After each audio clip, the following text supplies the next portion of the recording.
Washington's defense was everywhere during the first fall scrimmage.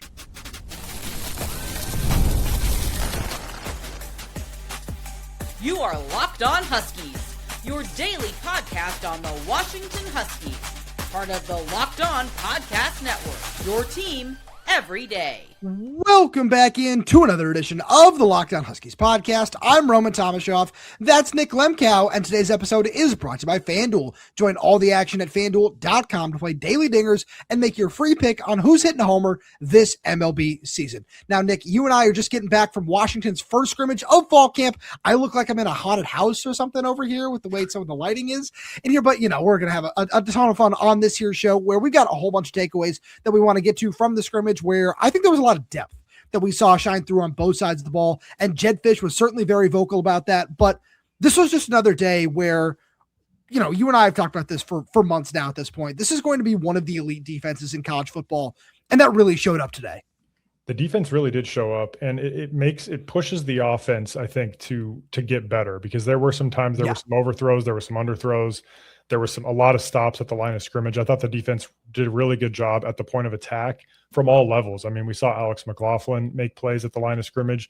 The defensive front was really aggressive. I think multiple different guys, especially some younger players, and a guy like Deuce Davis, who's back on the field, making some key plays early on. Yeah, like there was a lot of plays made by him. But in general, it's just you're seeing the depth kind of on display and kind of take advantage of the offense, or not take advantage, but kind of have a step up on the offense in a few different occasions during this scrimmage. And I thought that was really good to see because, of course, all off season we have been talking about how this defense could be one of the best in the Big Ten. And it continues to show that, not just kind of in the team periods of practice, but when they're going full speed or like 90% speed for what some of this was during the scrimmage. I think they ran like 120 some plays. And they continue to play at that high level throughout. And it's good to see for the depth for sure. Yeah, and I think where that starts really is on the edge, where that's been one of the biggest questions of this team is, hey, what's that going to look like? What's the health going to look like? Different things. So real quick, let's get to a quote from Cody Green on Ramzak Fruean. Definitely his speed. He's probably the fastest player I've gone against off the edge. And I feel like that just gets me better and gets me prepared for some other faster edge rushers in the Big Ten. And he's not the only guy who was talking about Ramzak, where Jedd Fisch was also very quick to talk about him. And he's just been one of the talks of camp, where you and I have highlighted him back in the spring for all these same things, right? Size, twitch, athleticism, explosiveness off the edge. And it's something where, combined with Russell Davis, especially, who you just mentioned, like those guys were everywhere. They're wreaking havoc in the backfield constantly on a day like today. And it's one of those things where I don't think we've seen that type of edge rusher so far during Jedd Fisch's tenure at Washington. It's something that I talked to him about at Big Ten Media Days. He's brought up again several different times when he's spoken to him throughout the course of fall camp, where it's, hey, this group of defensive linemen, this group of edge rushers is the deepest we've had since this coaching staff has been at Washington. And I think that's one thing where you look along the interior and, there's going to be a really, really fun group there as well, right? Where Washington did a goal line period later on, and it was the first team offense versus the second team defense, and then the second team offense versus the first team defense. And I had that as a 3 for 9 for the offense in converting it was plays from the 1 and the 2 yard line. And that's just one of those things where so much of that was, this is a good offensive line. This is going to be a very, very strong offensive line. And the defensive line, the defense as a whole, really has just been so dominant, not just through camp, but going back to the spring as well, where it's not something where I'm ever going to sit here and say, I'm concerned about the offense for this reason or that reason, because that's not what it is. This is just, no, this is a good defense. Yeah, and when you talk about the second team defensive line, like that was when Deshaun Watts was out there. So like you're looking at maybe a depth. Now they're rotating a lot of different pieces, so that's not necessarily to say that he's a second. And Alinius Davis didn't practice either. Sorry, I just want to make sure that that was in there too. Yeah, that's correct, and that's worth noting too, because when you talk about the depth, like even when you go to that second team defense, and they won some battles against the first team offense in those goal line sets, there's still a very solid group up front when you have guys like Deshaun Watts, who could certainly be a starter if they go to like a 5-man front in a starting defensive front, or even in a 4-down front. Like he's someone that can be out there pretty consistently, and he's out there kind of leading that second team defense. A guy like Ramzak Fruean on the edge making plays. I had him just Ramzak for one quarterback hurry, but he was consistently, I think 3 or 4 different times in the backfield creating pressure whether or not he was actually in the stats column. But that's just a really, like Cody Green said in that quote, you really see kind of his speed off the edge. And it oftentimes seemed like they're just like trying to, let's get him in the backfield. Like, let's see if he can just get past the offensive line and just wreak havoc in the backfield, even if he's not going to be in the stats column. It just allows for that kind of pressure to come from the other side with like a Jacob Lane or something like that. We've talked about how those kind of edge rushers can benefit each other. But going back to the depth of the defensive front, I think that's exactly what you're seeing is there's now, when you especially add in a Tai Uyunglele to this group, you have now a good mix of returning starters with Uyunglele and Lenius Davis. And then you also bring in these transfers, Darren Conley, who had 2 sacks today. Again, he had 2 sacks in the spring game as well, a couple pass breakups there. So he's continuing to create havoc up front. Another transfer in Deshaun Watts. You also have some freshmen. Derek Coleman-Brusso was out there with the first defense. He looked really good today. He was really solid as well. He had a tackle for loss unofficially, according to my numbers. But that's kind of what I'm getting to, is like you have this good mix now of returning starts, not just returning players, but guys who started last season. You add in the returning starts of Darren Conley and Deshaun Watts. That gets you to 44 games started last season alone when you combine those 4 guys. And then you look at the freshmen who could potentially be rotating in, and some of the other guys like Omar Khan, who had a couple of plays in the backfield today as well. It's a really deep group. And even when you step back to that 2 deep, you're still looking at guys who are like, could be starters, depending on how they play. So that defensive front, I think, really showed a lot of promise today with how they played. Yeah, and it's something where, adding in a guy like Russell Davis, where it's very clear this coaching staff is still trying to limit him, still trying to play it safe a little bit, but he showed up. He's super explosive off the edge. I had him credited for a sack as well. And it's something where it's really funny. We spent the entire time talking about the defensive line, which I don't think was our plan coming into this, because it's something where you look up and down the stat sheet as well.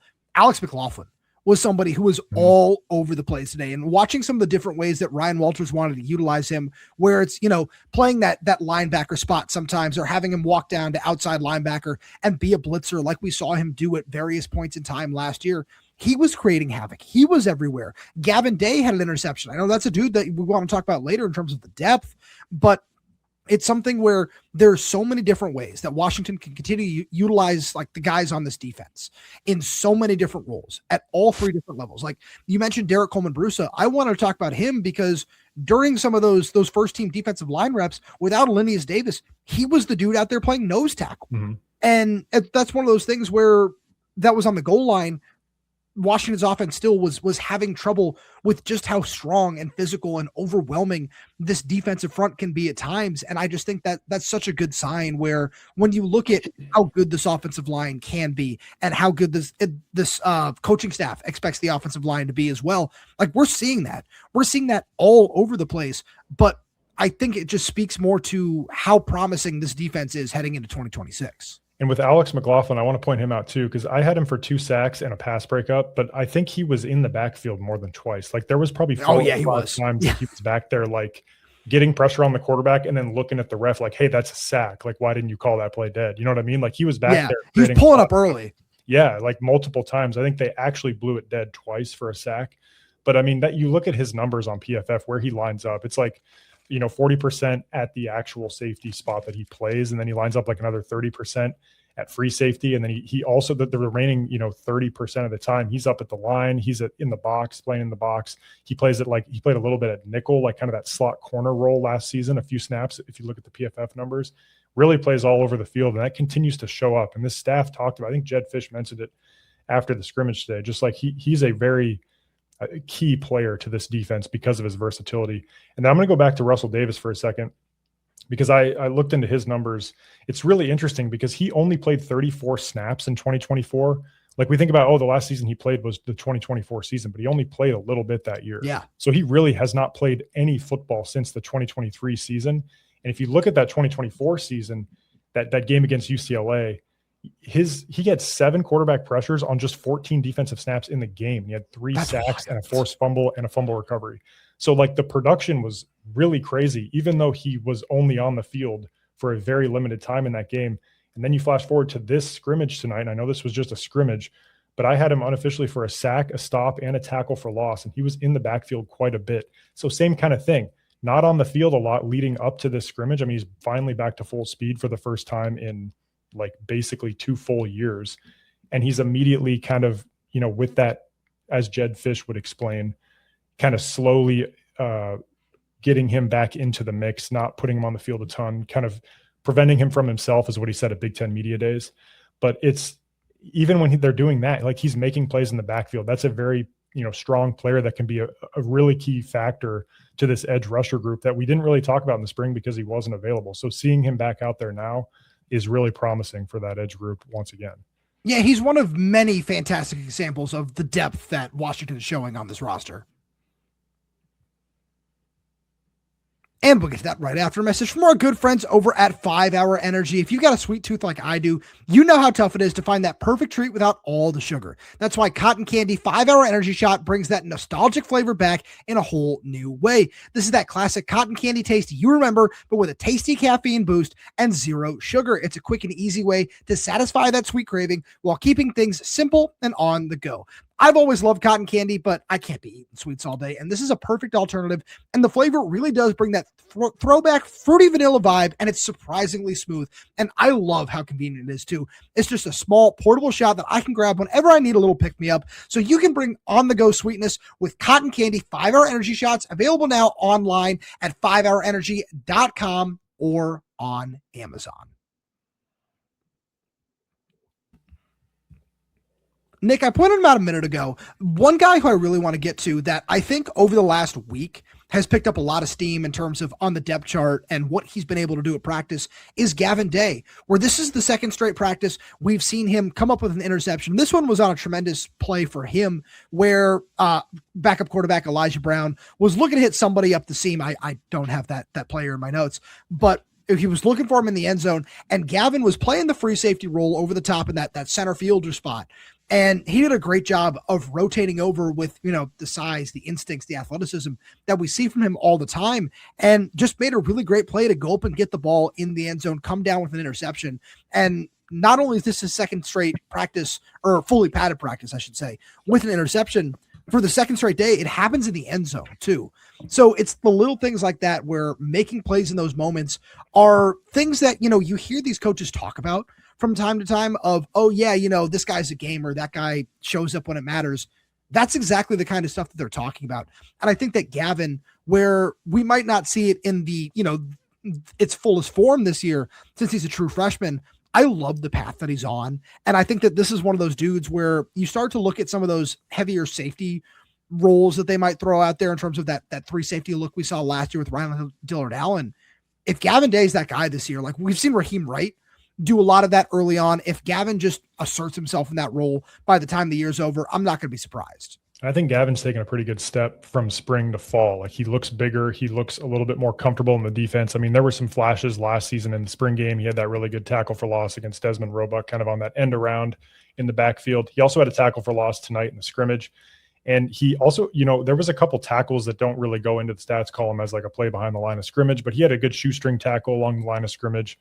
Maybe it was after like a 4-yard gain or so. And then the interception, of course, I think he read that pretty well. It was kind of a tough ball thrown into, tight coverage in the end zone, but he made a really good play on it. And it's those kind of instincts I think that they like to see out of these safeties. I mean, Ryan Walters, when he talks about those, what he sees, what he wants to see in the safety position is a guy who can range the field like that and kind of trust his instincts. And you see that out of like an Alex McLaughlin, who I think confidently patrols the field, like at a higher level, I think, because he's, the starting safety. But you're seeing a little bit of that with Gavin Day and his ability to kind of play a similar role, a little bit versatile at the safety spot. He can come up to the line of scrimmage and make those tackles for losses that I mentioned, but he can also play back deep and kind of read the football like that at a high level. And I think there's still some growth that needs to happen with him because he does get a little bit aggressive and sometimes over anticipate those kind of things, which you see out of young defensive backs sometimes. But I think he's done a good job of kind of harnessing that and trusting his instincts and playing the field like that. You're seeing those kind of steps being taken with these type of plays that he's been able to make. No, I couldn't agree with you more. Another guy that I wanted to mention that same light because, I feel like there are so many different standouts that we saw from today's scrimmage was JD Hill. And I know that's a guy who's all over both of our notes. And it's another one of those things where I wanted to make sure we went back to this rotation of outside linebackers and edge rushers. And JD being one of those guys, another member of the 2026 class as well, and just thinking about what this group of outside linebackers might be, where, you think about Logan George, Jacob Lane, Isaiah Ward, also in that mix outside of Russell Davis and Ramzak Fruean, who we were talking about a little bit earlier. I think that this is just another one of those things where the more I look at this group, the more excited I am. And then looking at what JD Hill provides, where we saw him flex a little bit further inside, like that 5 technique at a couple different spots when they go to that 5 down look, where he shows off that explosiveness, that power, but seeing just how quick twitch he is at, 6'2", 280 pounds, whatever he's listed at this point in time, coming off the edge. It's a very exciting thought, because this is what we've been looking to see from this pass rush specifically, but also especially at outside linebacker, where that sort of dude who can consistently get after the quarterback and provide pressure no matter what that looks like. And he got a lot of run today because there were a lot of periods for the young guys. He repped with the second team a fair amount as well. And the more I look at what he can provide, whether it be this year or down the line, I just feel very, very encouraged by this pass rush as a whole. And looking at what this 2026 class is, it's just such a shot in the arm of talent at so many different positions, and especially along the defensive line. It's very exciting to think about. Yeah, JD Hill was impressive in the back half of the scrimmage, like you mentioned, coming in with the younger rotation, third and fourth string kind of guys. But he was also out there with the second team, as you mentioned. I had him for 2 tackles for loss and 2 quarterback hurries. So kind of getting in the backfield consistently. And he's an interesting player to me because of his frame, 6'2", 285, 280 pounds. To me, he looks like a defensive tackle, not necessarily an edge rusher. And when we first saw him at practice, I think it was fall camp day 1, I was like, oh, that's a defensive tackle.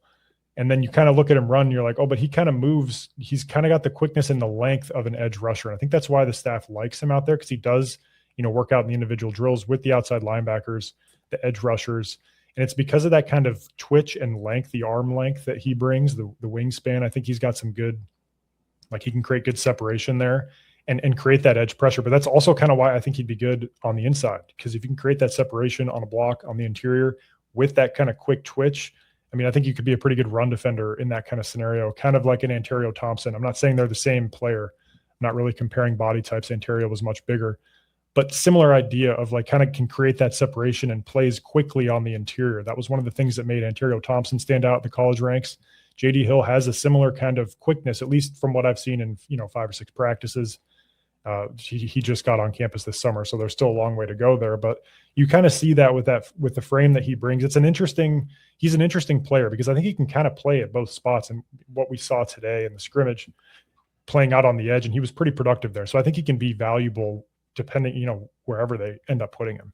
I couldn't agree with you more. I'm just looking at the timer that we have here, and we're at 18 minutes, and we haven't mentioned a single offensive player yet. Yeah. So I feel like we need to do that. It seems like a good idea, right? Yeah. So I think before we move on, let's each pick one guy. And I'll start here because the one I really want to talk about is Baron Naone. I think that it was a tremendous day for Baron, where he had the first of 2 or 3 offensive touchdowns on the day, where there was a 20-yard touchdown from Damon Williams on a wheel route where he beat Donovan Robinson, which I think is significant enough in and of itself, where Donovan's been tremendous for the last couple of days. Ezaya Rennie has been dealing with a minor injury.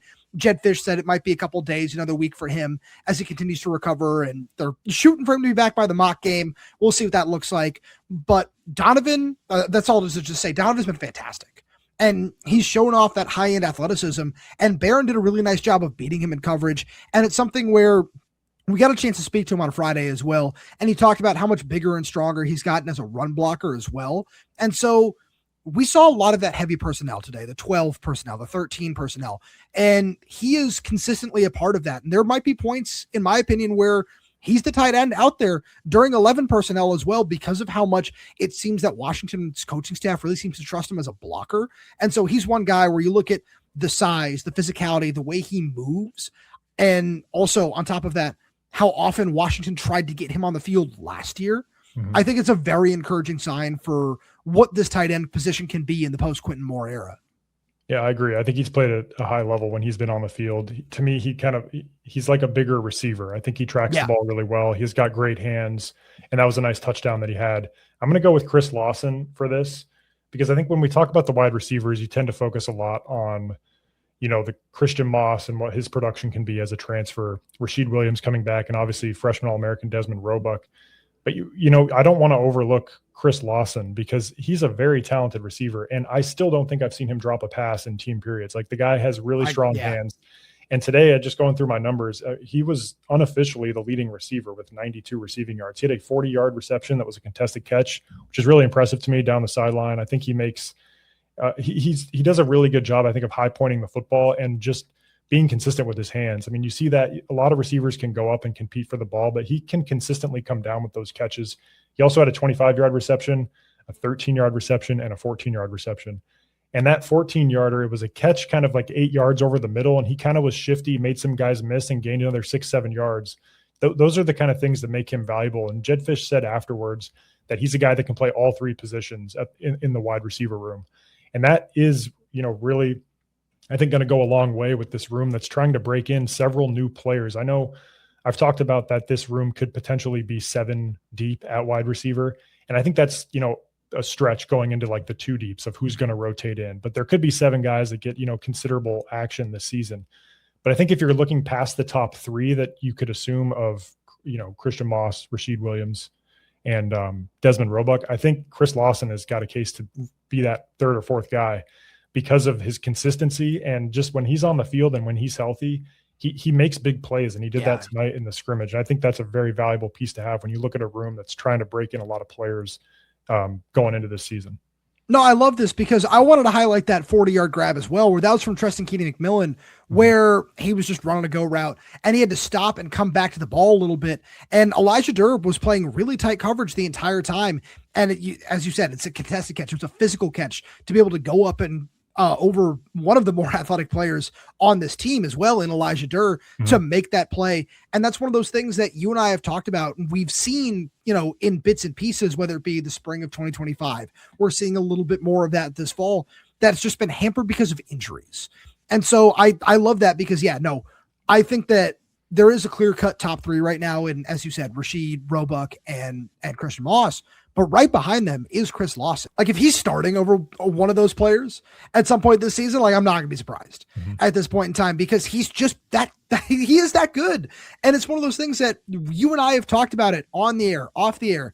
If he was healthy in the fall of 2025, I feel like he would have been a full-time starter on this offense. And it's something where we might just, again, assuming health, we might get to see a whole lot more of that coming this fall.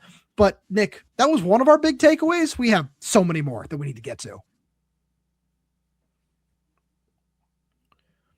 First, a message from our good friends over at FanDuel, because Locked On Huskies is brought to you by FanDuel. Baseball fans, if you think you know who's hitting a homer today, FanDuel is giving you a free chance to call your shot with daily dingers. It's easy to play. Just make your free pick for who you think will hit a home run in their game. If you're right, you'll receive a profit boost to use on your next bet for a chance at extra winnings. Best of all, you can make a free pick every day throughout the MLB season.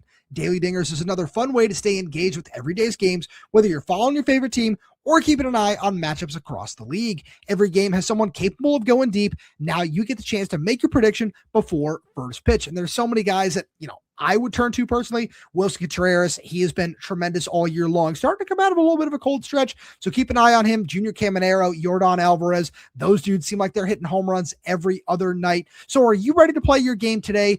Join all the action at FanDuel.com. That's FanDuel.com to play Daily Dingers and make your free pick on who's hitting a homer. Play ball and swing for the fences on FanDuel, an official partner of the MLB.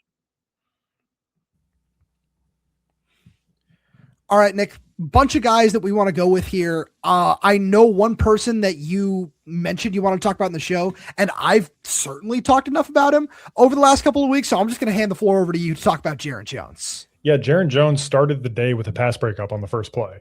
So right away, he's out there with that first team defense. Obviously, Dylan Robinson's been a little bit limited throughout fall camp. So it's been a good opportunity to see Jaron Jones and what he's been able to do from spring to now. Because during the spring, he primarily was lining up kind of on the inside at nickelback. Obviously, Rashawn Clark was not playing in the spring. So there was an opportunity for some younger guys to get reps there. But now that, Clark is back healthy and there's a spot, potentially with Dylan Robinson limited to get some more younger players on the field, Jaron Jones has stepped up. And I thought that pass breakup right away just was indicative of the steps that, I've seen him take from spring to now. Jedd Fisch said something similar. Like he actually called his play elite. He said he has an elite ability to put plays behind him. He can get beat on one play and then the very next play respond. And I think you could see that a few different times today, not necessarily in that he got beat, but just the fact that he went out there with the first team and immediately kind of made plays and wasn't thinking too much, had the pass break up, had a couple of stops. There was another, he had like a physical contact pass interference penalty. Like there was some, you could see the physical steps that he's taken in coverage. Obviously the pass interference isn't what you want to see, but like just battling wide receivers like that as a true freshman. I can't remember the receiver he was in coverage with. It might've been Rasheed Williams, but there was some tight contact, like just consistently throughout the day. I thought Jaron Jones showed the physicality at the position that you need to see out of a cornerback. And he's only a true freshman. He's made that step since spring. And I think that was pretty impressive to see. Yeah, he's so sticky in coverage. That's one of the things I really love about him. One person that I really wanted to mention here was linebacker Ezaya Tokio, where much in the light of Donovan Robinson last season, if we don't see Ezaya Tokio take like a single snap with the defense this year, I'm not going to be surprised. But that doesn't mean that this isn't a dude who looks like he could be a big time player for this team down the line, where you see the size, the length, the athleticism show up at so many different positions. And we've seen him get in the backfield so often, where I had him down for both a stop and a sack today. And it's one of those things where the more I continue to watch what he's going to do at that hybrid linebacker spot that this coaching staff is so keen on, where again, 6'4", 230 something pounds, whatever he's listed at, you can flex between the Mike spot and that outside linebacker spot. He's got the strength and the length to set the edge, to rush the passer a little bit, and also get into the passing lanes. Like I think we saw a lot from him during spring practice. And so again, we know what this linebacker room is going to look like this year, right? It's going to be the two seniors in Exree and Jacob Manu, and then Buda Alukta obviously is going to be sprinkled in there as well. And then Zedrius Rainey-Saleh too. That top four is going to be as good as any group in the Big Ten, probably any group in the country, really. And I think that looking to the future, knowing that Zedrius Rainey-Saleh is a building block piece for you, Donovan Robinson continues to establish himself as that, with Ezaya Tokio in this group as well, I'm very, very encouraged with the future of linebacker. And I feel like every single time we get into one of those live periods, he's one of those dudes that really, really stands out to me. Yeah, so he two back-to-back plays today. It was a third and short. He had a stop, and the very next play they ran a fourth and short. And he got the stop again. So there was two really critical stops for him in this scrimmage tonight, and that really says a lot about how he's progressed as well. Just been able to be out there, even though he's not going to be a first-team guy because of the depth of this. I mean, this linebacker room it's a little bit unique in the fact that there are four legitimate starters, I think, at the top that are not going to be able. Hey, Jedd Fisch agrees with you. Yeah, I mean, it's a really strong linebacker group, but for the opportunity for him to learn behind those guys, and even a guy like Donovan Robinson, who was also really productive today, a sack, a stop, a tackle for loss, according to my sheet here. That's a good linebacker room. And even the guys in the depth spot, Ezaya Tokio, Donovan Robinson, playing at a really high level. You saw that consistently today. That says a lot about the development of this linebacker room. No, I couldn't agree with you more. As I look through my notes here for more guys I wanted to make sure we mentioned here. I think we need to have a discussion about Quaid Carr. I like Jayden Limar is somebody who I'm impressed with when he's out there. It's still been very limited as he returns from the ankle surgery that he had in January, February. The more I watch Quaid Carr, the more it's just kind of like, okay, yeah, this dude is going to be a very, very big part of this offense. It's the patience, it's the feel, the vision, the explosiveness. All of those things show up every single time he touches the football. And I had him down for a long of 13 on the day, but it's one of those things where every single time, again, we just spent the better part of the first 29 minutes of this show talking about how talented and how deep this front seven is. I'm not concerned that there are, not necessarily a big amount of explosive runs against a defense that you practice against every day and knows everything you want to do kind of deal. So the more I look at him and this running back room, like if he's the dude who, let's just make a prediction right now and say whoever leads this room in touches has 165 at the end of the year. Right now, I would say the odds on favorite is Quaid Carr. I mean, yeah, he started the scrimmage today. It's so hard to say. Like it is, yeah. You could be right. I think there could be four running backs in this room that maybe three that consistently touch the football.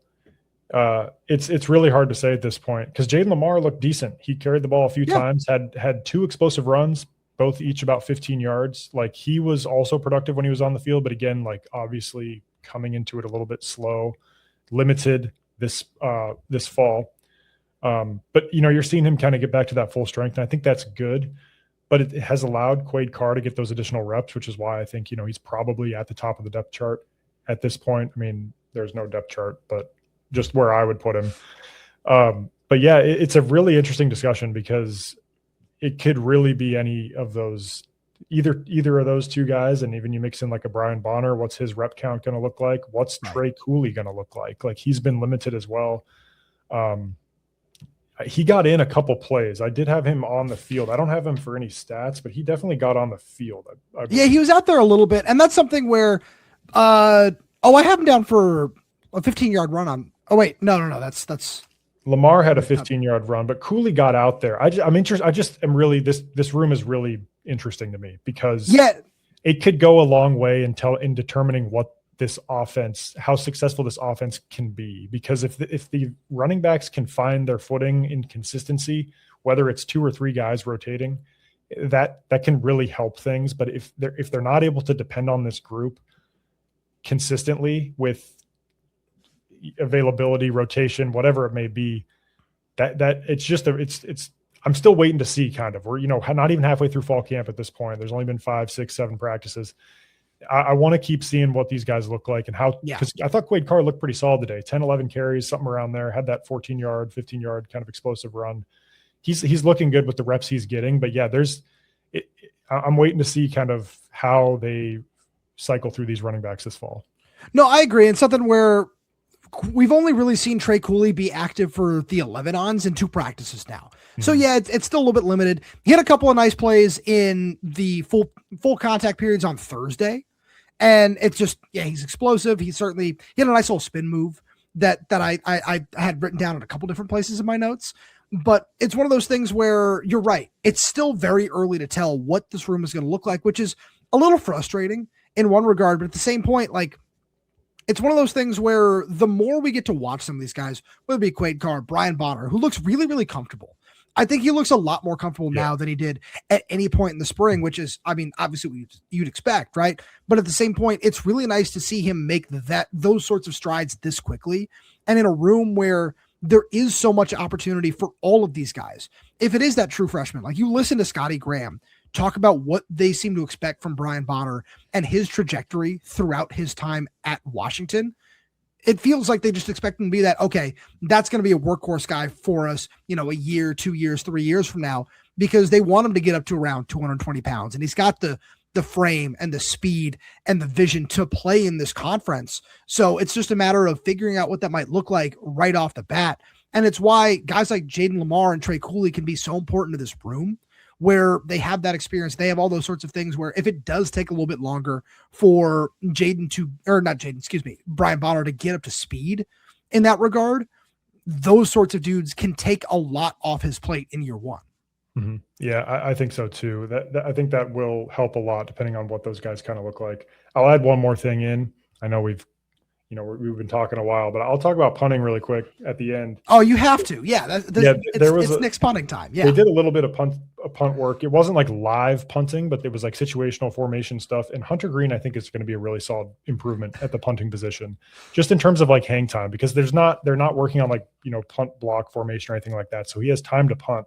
But there was a couple punts with hang time north of 4.75 seconds, one almost 5 seconds. I had 4.93. So like he was really getting the football in the air and consistently punting it from the own 40 down inside the 5. Again, there's no, like, they're not pressuring the punter or anything like that, but just to see the consistency in the reps, what he's able to do to get the football off the ground and carry it like that. I thought that was really promising. And after practice, Jedd Fisch, kind of said, like, I don't like talking about punting that much because I don't want to punt. I don't like punting. And I think that's interesting because when they do need to punt, it's going to happen. You're going to have to punt. Yeah. And you have a guy, I think, this year that you can depend on. And in the Big Ten, that's really important. I think you're going to see an improvement there with Hunter Green for sure. A quick peek behind the curtain for all the everydayers out there before we get out of here. there are few things that are more fun for me at a practice than watching you watch punting, because it was the first one that Hunter Green kicked, and it was a really nice one. It was down at like the 2-yard line. And just as soon as it left his foot, I just hear, oh my gosh, from in front of me. And I was like checking something in my notes, and I look up and it's just you, and you're locked in on that. And it's wonderful. And I love that. And I love that we've got a special teams 4.9 second hang time on that one, by the way. It's in my notes right here. See, this is, yeah. And this is what I'm talking about right here. Nick, as always, thank you so much for being here. Thank you to all you everydayers out there for tuning in. We really do appreciate it. Feel like we have to offer here on Locked On Huskies.